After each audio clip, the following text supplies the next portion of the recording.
Good morning, everyone. Let us start with today's newspaper. But before that, let me tell you that you can easily download the PDF from our website after few hours of the video being uploaded. Okay, and in the today's video, we haven't covered the Indian Express newspaper because मुझे कुछ इतना important मिला नहीं कि Indian express से जो है बताया जाए और just a wastage of time होता अगर कोई भी मैं आर्टिकल जो है लेके उसमें बताने लग जाती बिकॉज हमें यहाँ पे टाइम बचाना है ना कि यहाँ पे वेस्ट करना है। इस जितने भी मिनट का वीडियो होता है मेरा मकसद यही रहता है। अब द हिंदू को हम कवर करते हैं और फर्स्ट टॉपिक है infant mortality rate search in MP बढ़ गई है एमपी में इन्फेंट मॉर्टेलिटी रेट। और जो है इन्फेंट मॉर्टेलिटी रेट मतलब जो जो नवजात शिशु होते हैं उनकी मृत्यु दर। ओके, और ये एमपी में सबसे ज़्यादा है। उसके बाद कौन सा आता है स्टेट? असम है एंड आफ्टर दैट उड़ीसा। और सबसे कह सकते हैं कम कहाँ पे हुए वो दैट इज इन केरला।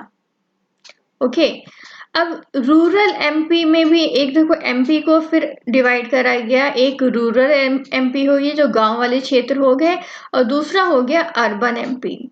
तो रूरल एमपी में कितनी है? दैट इज 52 पर 1000 लाइव बर्थ। माने अगर 1000 बच्चा जो है पैदा हुआ तो उसमें 52 बच्चे मर जाते हैं। ओके, और अर्बन एरिया में कितना है? ये 36 है पर 1000 लाइव बर्थ। और पूरे कंट्री का अगर इंडिया का एवरेज देखें तो दैट इज 36 जो है रूरल का है और 23 जो है अर्बन का है। ओके, अब ऐसे ही जो है बॉयज का देखें कि बॉयज में कितनी इन्फेंट मॉर्टेलिटी रेट है? दैट इज 51 है और गर्ल्स में 46 है। दैट मीन्स कि गर्ल्स का जो है मरने का रेशियो तुरंत जो है बॉर्न होने के बाद वो थोड़ा कम है। वो किसी तरह फाइट कर सकती हैं नेचुरल कंडीशन में और वो बच जाते हैं जो स्मॉल बेबी गर्ल होती हैं। As many as 26 infant of the 1000 live births in MP died within first 7 days। 7 days के अंदर ही उनकी जो है लगभग 26 ऐसे बच्चे होते हैं कि 7 दिन के अंदर तो 7 दिन तक तो जिएंगे बट उसके बाद कुछ ना कुछ कॉम्प्लिकेशंस आने लग जाते हैं और उनकी जो है डेथ हो जाती है। अब ये जो डेटा है यहाँ पे जो मैं बताने वाली हूँ दैट विल जो एमपी के एस्पिरेंट्स है वही फोकस करेंगे, अदर एस्पिरेंट्स को फोकस करने की जरूरत नहीं है, क्योंकि यहाँ पे बताया गया कहाँ कहाँ पे जो है कौन कौन से डिस्ट्रिक्ट्स हैं जहाँ पे जो है ये चीज़ ज़्यादा है। सागर हो गया, जबलपुर हो गया, रेवा हो गया, यहाँ पे हायर इन्फेंट मोर्टेलिटी रेट है। और हाई माल न्यूट्रिशन कहाँ मिलता है? झाबुआ हो गया, अलीराजपुर हो गया, बरवानी हो गया। ओके, अब इन्फेंट मोर्टेलिटी रेट के साथ साथ जो है जो कि आफ्टर डिलीवरी मदर की condition as well as infant जो है दोनों के ही बहुत देखभाल की ज़रूरत होती है। कहीं से ज़रा सी चूक हो गई तो दोनों को ही प्रॉब्लम आ सकती है, किसी न किसी की डेथ हो सकती है। ओके, क्योंकि बहुत ज़्यादा ही उसके बाद तो वो कमज़ोर हो जाते हैं। और देखा जाए तो मैटरनल मोर्टेलिटी रेट जो है एमपी में कितना है? 188 पर 1 लाख लाइव बर्थ। ओके, अगर 1 लाख लाइव बर्थ हो रही है उसमें 188 जो है मम्मी लोग जो हैं वो उनकी डेथ हो जाती है। अब एंटीनेटल एंड पोस्टनेटल केयर जो है ये सबसे ज़्यादा एंटीनेटल और पोस्टनेटल मतलब आफ्टर डिलीवरी जो है पेरेंट्स की केयर करना, इन्फेंट की केयर करना ये बहुत ही ज़्यादा इम्पॉर्टेंट है। हमारे यहाँ क्या है हाई इंस्टीट्यूशनल डिलीवरीज को तो क्लेम करा जाता है पर कितना जो है लगभग देखो 11.4% ही ऐसा है जो कि एंटीनेटल केयर में मदर्स को मिलती है। ओनली 11.4% जो मदर है उनको ये चीज़ मिलती है। ओके, सो आप देख सकते हैं कितनी ज़्यादा प्रॉब्लमेटिक कंडीशन है। एंड GS2 में US moves to aircraft carrier to South China Sea. South China Sea में हम लोग इन दिन से देख रहे हैं बहुत ज़्यादा प्रॉब्लम्स आ रही हैं। कहीं ना कहीं जो है अपना वेसल जो है चाइना भेज देता है साउथ चाइना सी में घूमने के लिए और इसके बाद जो है सारे कंट्री को जो है सिक्योरिटी रीजंस के कारण और स्टेबिलिटी साउथ चाइना सी के कारण प्रॉब्लम झेलनी पड़ जाती है।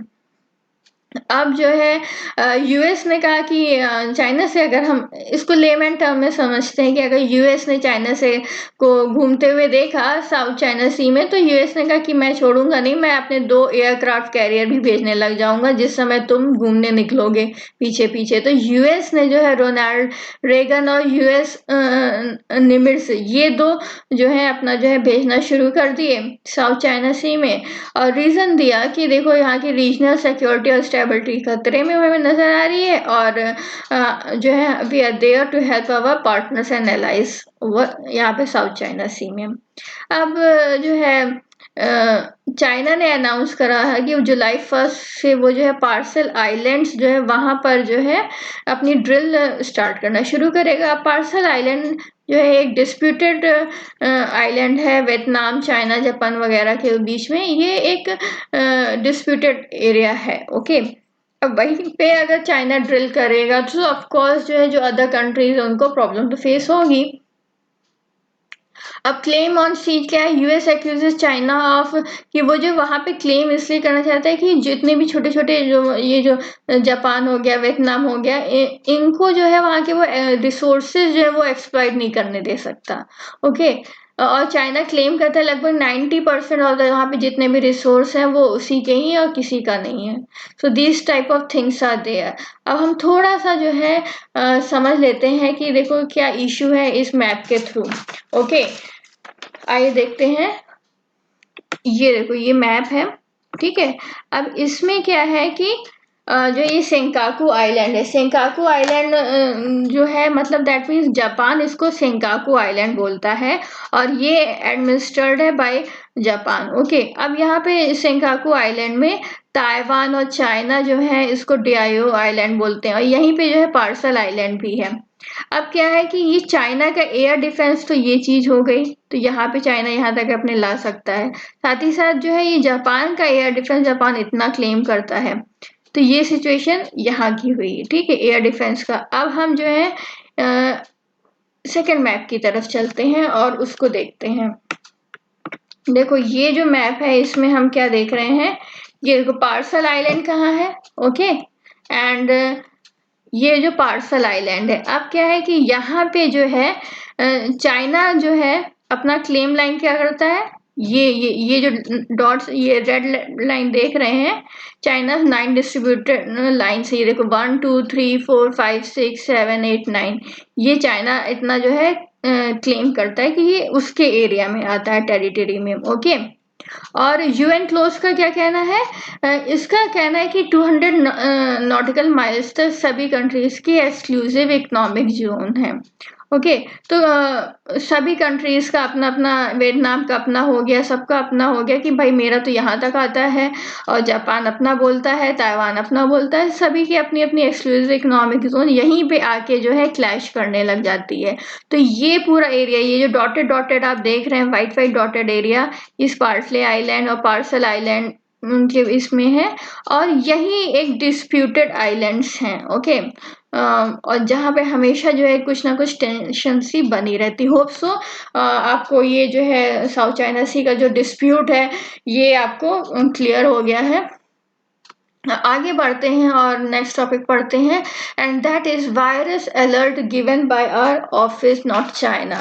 ओके, देखो WHO को बहुत क्रिटिसाइज करा था ट्रम्प ने कि जो है क्यों नहीं एक्शन लिया प्रॉपरली वगैरह वगैरह, बहुत क्रिटिसिज्म सुनने को मिला। तो अब WHO ने जो है एक क्लेम करा है, एंड दैट इज उसने ये बोला है कि अलर्ट जो है उसके खुद के ऑफिस से आया था, ना कि चाइना से आया था। ओके, बिकॉज फिर जब अनाउंस करा था अप्रैल 20 में, तब उन्होंने ये बोला था कि एक सर्टेन टाइप ऑफ वायरस है that has been found in China, but किस अथॉरिटी ने बताया था, क्या सोर्स है, ये उन्होंने नहीं बताया था।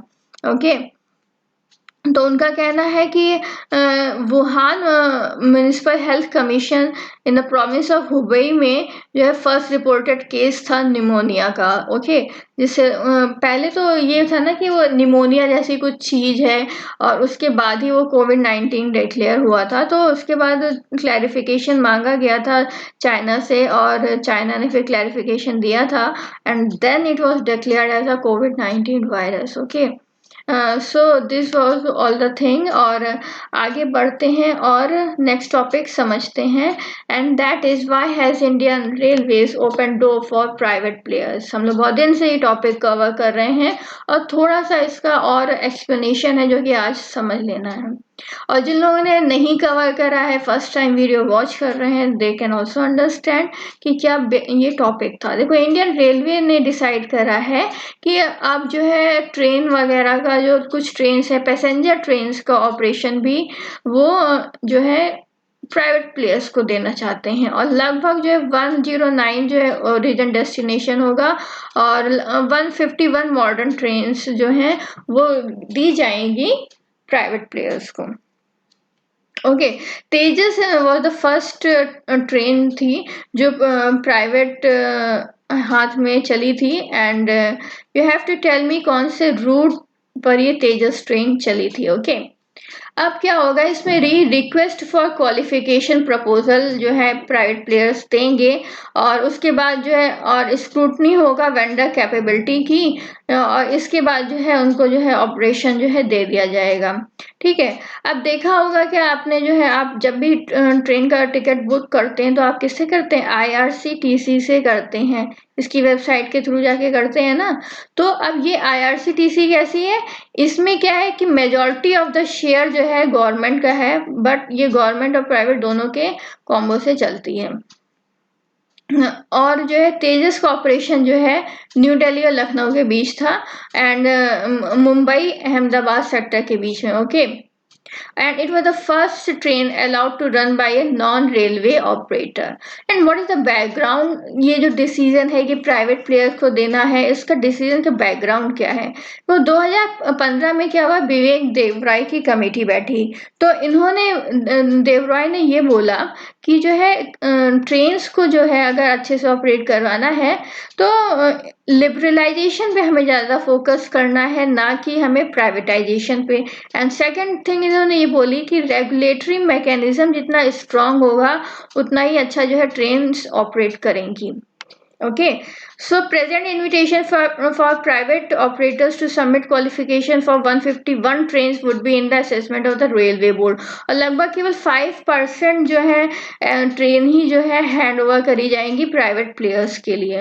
ओके, और इसका ऑब्जेक्टिव क्या है, इसका ऑब्जेक्टिव ये है कि एक अलग तरीके का एक्सपीरियंस जो है वो मिलेगा जो पैसेंजर्स है उनको, जैसे कि उन्हें एयरक्राफ्ट और एयर कंडीशन बसेस में मिलता है। ओके, आगे बढ़ते हैं और इसी टॉपिक को और समझते हैं कि इसका सिग्निफिकेंस क्या है। सिग्निफिकेंस ये है कि देखो, इंडियन रेलवे जो है लार्जेस्ट ऑर्गेनाइजेशन है ऑफ द कंट्री जो कि पैसेंजर्स को कैरी करती है। Okay, social institution such as hospitals and schools भी इसके हैं।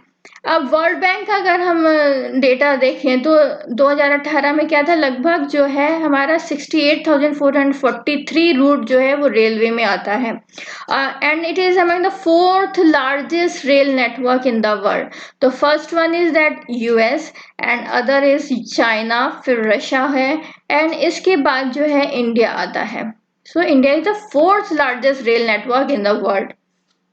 अगर हम ये देखें कि जोग्राफिकल एरिया में ये जो है ट्रैक कितना स्ट्रेच है, तो it is less than Germany, Russia, China and Canada.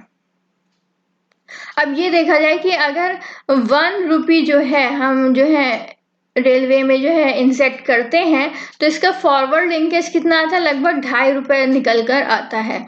ठीक है, तो जो देवराय जो है उन्होंने बोला कि मेक इन इंडिया का जो हमें जितना हम बढ़ाएंगे ऑब्जेक्टिव, वही उतना सक्सेसफुल रहेगा, उतना हमारे लिए प्रॉफिटेबल रहेगा।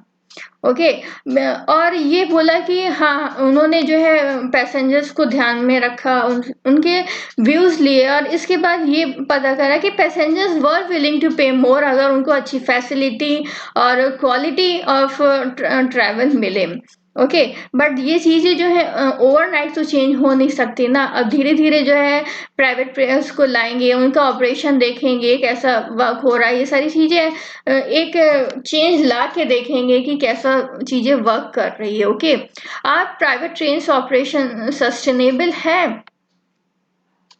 देखो, जो इंडियन रेलवे जो हमेशा सोशल सर्विस के लिए रहता है और रिमोट लोकेशंस पे भी जाके सर्विस अवेलेबल कराता है। ओके, और क्रॉस सब्सिडी देता है। क्रॉस सब्सिडी का मतलब क्या है, जो कि जो फ्राइट ट्रेन से उसने अर्न करा वो जो है अवेलेबल करा देगा उसका थोड़ा बहुत। जैसे वहां पे फ्राइट ट्रेन से अर्न करा तो पैसेंजर्स लोगों को, जो गरीब तबके के लोग होते हैं बेसिकली पैसेंजर्स, तो उनको फैसिलिटी अवेलेबल करा देता है, उनको डिस्काउंट अवेलेबल हो जाता है। ओके, अब जो है प्राइवेट प्लेयर्स जो है हमेशा जो है इस मोटिव से तो चल नहीं पाएंगे कि जो है सर्विस नॉर्म्स वगैरह या वेलफेयर मोटिव से। उनका मेन मोटिव क्या होता है, टू अर्न।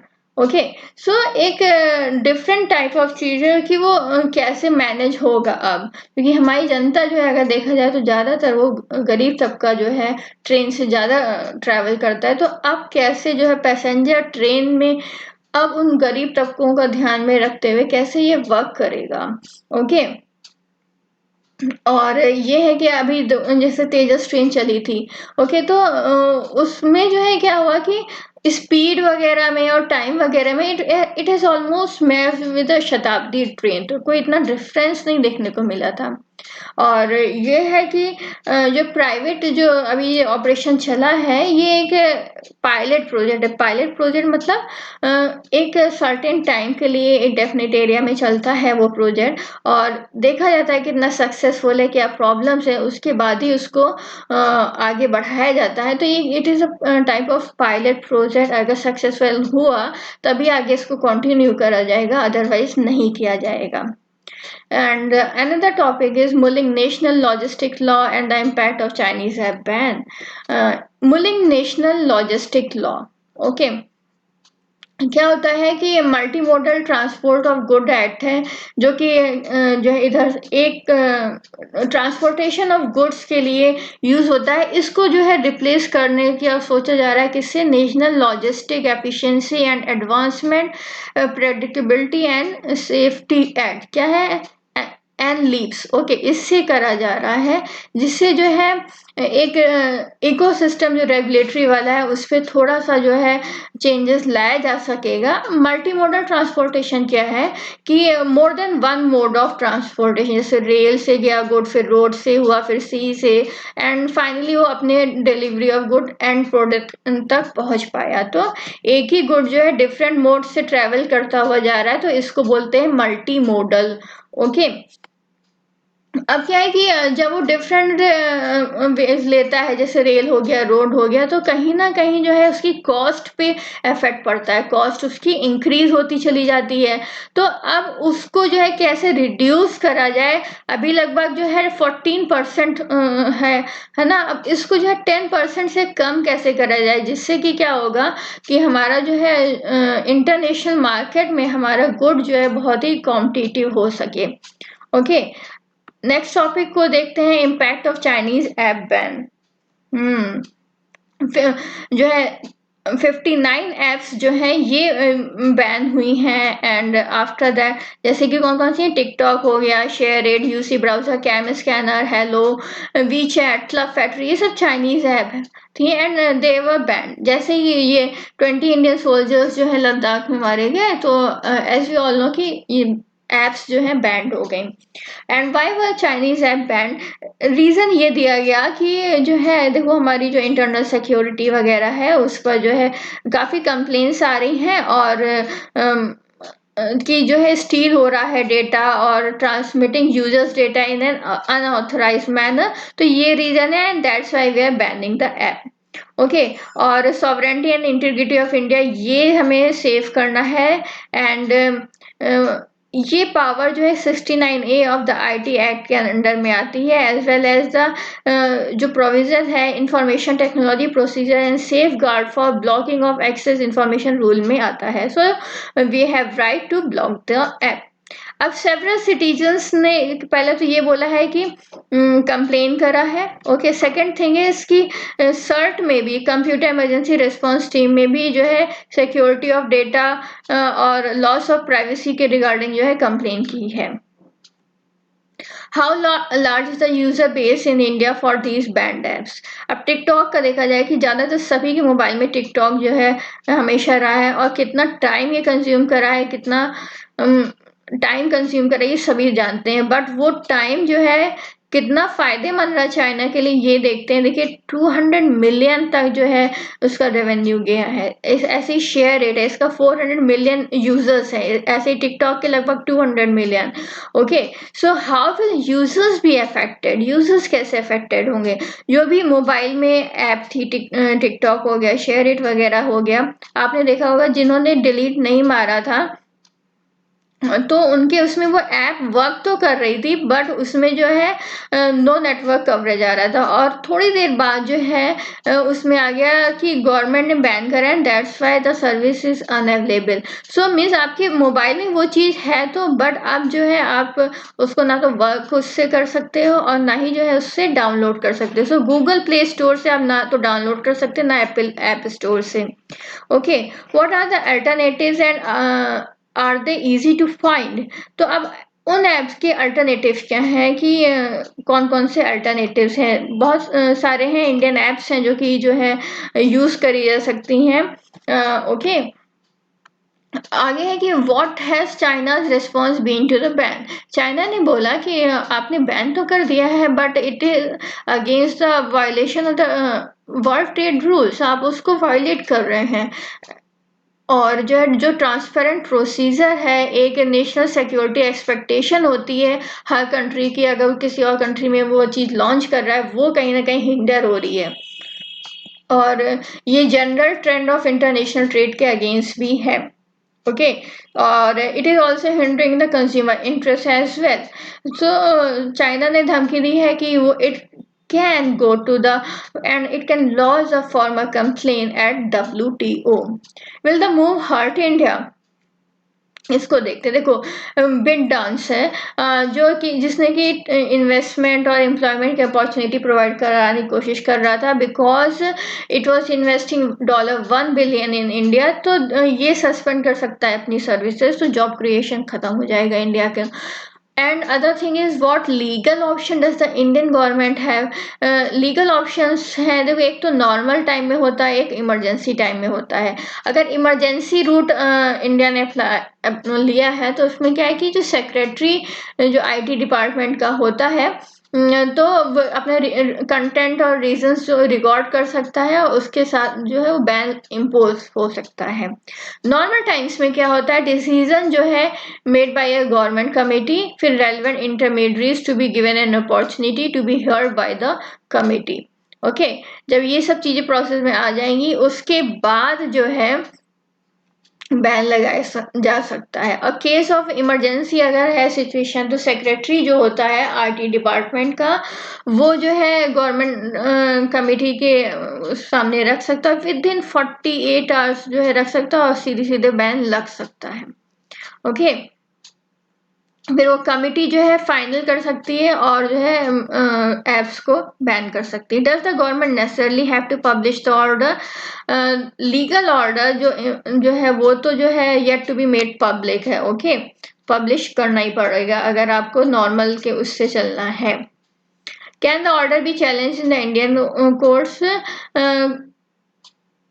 इतना तो नहीं हो सकता कि जाए कंपनीज और जो है ले अपना against this order. The court will then, पर अगर बाई चांस जाती हैं, court will then decide whether government has provide sufficient explanation banning के लिए कि नहीं, तब जाके जो है उसके अकॉर्डिंग जो है सारा डिसीजन होगा।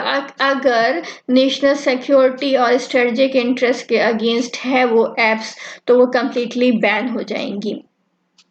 Detecting RNA virus in saliva sample using Raman spectroscopy.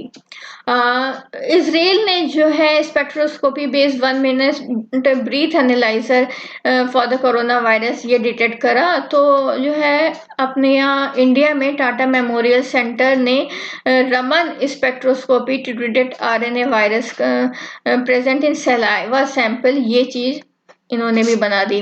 Okay, अब इसमें क्या था, इसने ये बोला कि जो नोवेल कोरोना वायरस है is found in sufficient number in human saliva. Okay, अगर वो जो सलाइवा है वो नॉन इन्फेक्शियस आरएनए के साथ जो है मिला के रामन स्पेक्ट्रोस्कोपी में एनालाइज करा जाए तो जो है कहीं ना कहीं हम फाइंड आउट कर सकते हैं कि पर्सन इन्फेक्टेड है कि नहीं है।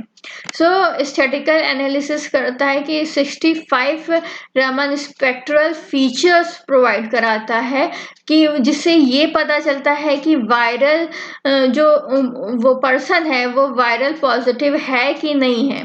ओके। और ये है कि एक ये minimise variability and automate the analysis of the Raman spectra. इन्होंने क्या करा, एक ऑटोमेटेड टूल सा डेवलप कर दिया जिसको बोलते हैं आरएनए वायरस डिटेक्टर। अब ये क्या होगा, ये ग्राफिकल यूजर इंटरफेस को यूज करेगा। ओके।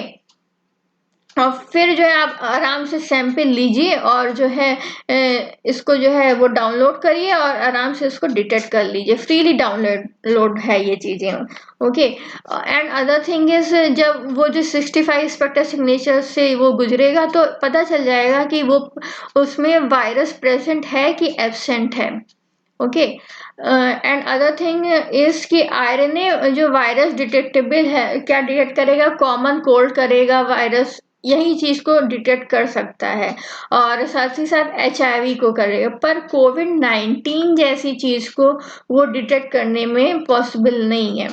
तो ये जो है कह सकते हैं कि एक तरीके का वो है, जैसे कि आपने देखा होगा थर्मल स्कैन करके मशीन यूज होती है ना, कि आप कहीं जाते हैं तो इसी तरह ये स्कैनिंग के लिए यूज होगा। और कहीं पर भी जो है अगर कोई पॉसिबिलिटी दिखती है कि लोगों में है, ओके, क्योंकि ये 1 मिनट में ही जो है ये डिटेक्ट कर सकता है। तो अगर किसी के उसमें कोल्ड है, कफ है, ये सारी प्रॉब्लम्स है, तो उसको इजीली जो है क्वारंटाइन कर दिया जाएगा। और जो है थर्मल स्कैन में इतना इजीली नहीं होता, बट ये इसमें जो है ये पॉसिबल है। और ये इजीली पोर्टेबल भी है। तो कहीं पे भी एयरपोर्ट्स वगैरह में भी जो चेक पॉइंट्स है वहां पे ये लगाया जा सकता है। और जैसे ही कोई पेशेंट मिले पॉजिटिव तो 1 मिनट के टेस्ट लगेगा, इससे ज़्यादा लगेगा नहीं, तो इजीली उसको क्वारंटाइन करके हम वहीं पे उसको रोक सकते हैं। And thank you for watching.